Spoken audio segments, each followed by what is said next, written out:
leave that open in our community to hear what others have to say. So Monica, I'm going to turn it back to you for a minute. Maybe you can help us kick into the next. Okay.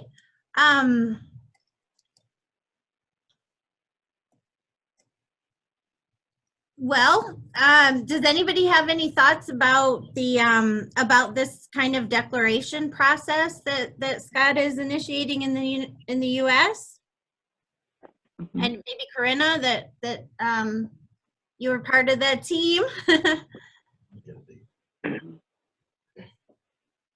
Well, I like it. I think we have not been directly involved in placemaking, but just personally, I've done a lot of reading and have been quite interested in it really for the last 7 years since I think there was a big gathering in Detroit when Detroit was first trying to make some changes, and there was a huge gathering of placemakers, very creative folks who made a series of recommendations to Detroit. And Detroit has since implemented those recommendations. And Detroit went from, I just don't know how you would describe it, to a downtown area where generally, if you don't call days in advance, you can't get a reservation at one of the better restaurants. So it's just fantastic, the change that they have been able to facilitate there. Through some of the things have been expensive, but some have not been that expensive. So placemaking is, it offers a lot of very wonderful possibilities. I've been looking at it for our community here in Pontiac, and when you talked about the number 4, governance, that kind of struck a chord with me because from our perspective, that's been our biggest hindrance, is governance. It's when you have governance that don't see the vision, you've got to, it's really, really difficult to be able to, it's a slow process. You can move it, but believe me, it is a slow process when you have governance that just don't see it. They're into cost savings, they're into so many other things. So I like the idea that your plan understands that to a certain degree, we've got to get the buy-in from governance. That has to happen because so many of the things you're going to need their help to be able to really, get them implemented and to get the people involved. Not when you say people, it can't just be the street people. You also have to get commissioners and councilors or councilmen and mayors and all of these kinds of people and business people involved as well. So governance is a big part of it, and it's a big challenge to trying to get something done. So I think your 4 I like better than the 7 because the 4 I can identify with each one of those. But right now the governance would be our biggest challenge. But I think health and equity, and then the equity and inclusion, all of those are really, in my mind, just spot on. I mean, they are definitely what we're going to have to deal with to bring about any kind of placemaking reality. And if I could add something to that, I think in terms of things like equity and inclusion, that's completely tied to the infrastructure, the financing, the planning, and the governance. Like it's part of it, because if you're not looking at, one of the things I was saying in our last conversation here in South Florida is the importance of looking at history and the histories of especially racial inequity when it comes to placemaking and access to decision making, and these histories of of racial segregation that play out to this day. And so sort of looking at like what's happened in the past and who is involved, and sort of learning from the past and learning from these historical processes, and at every step of the way in the decisioning, in the financing, you know, in the so-called public participation, where were the blocks to access? Where were there things that were put in place systemically that can be changed so that the very systems, the very processes of placemaking are more equitable at every step of the way, not just sort of as a, oh, now we've got to just make sure we get a lot of different people from the community to the public meeting about a play, you know, those kinds of things. That's sort of after the fact. So anyway. Yeah. In other words, these things aren't mutually exclusive. All those things are sort of embedded in that infrastructure, financing, planning, and governance. It's all connected. Great point. And do we have Brie still on the call? Yes, I'm right here. Hi, guys. Hi, Brie. Yeah.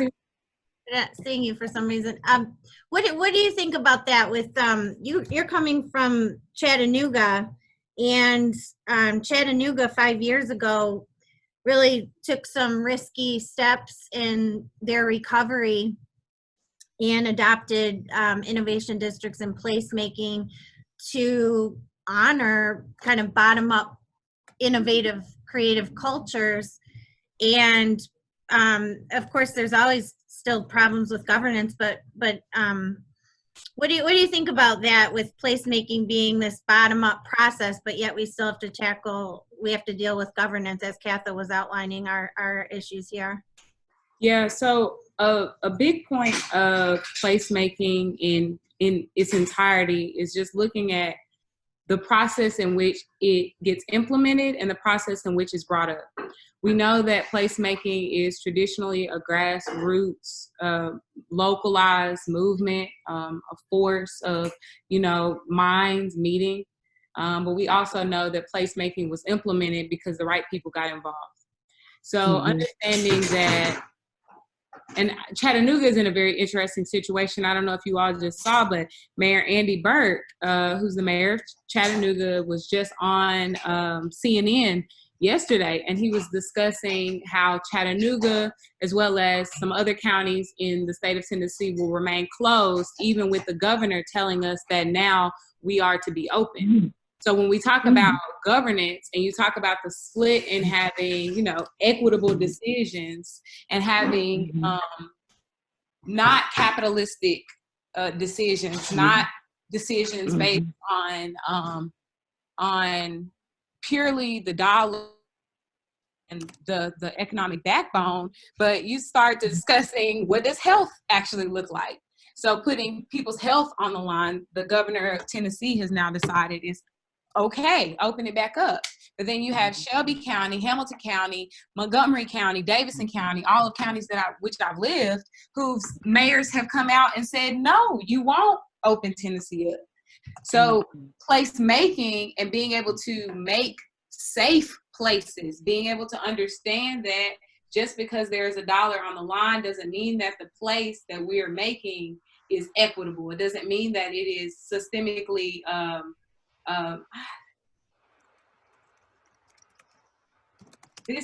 this whole placemaking idea, as we are looking at it, it's getting very interesting for me. I'm in entertainment and I'm in arts and I'm in the school system with children. So all of the jobs in which I have previously worked have been shut down, and for good reason.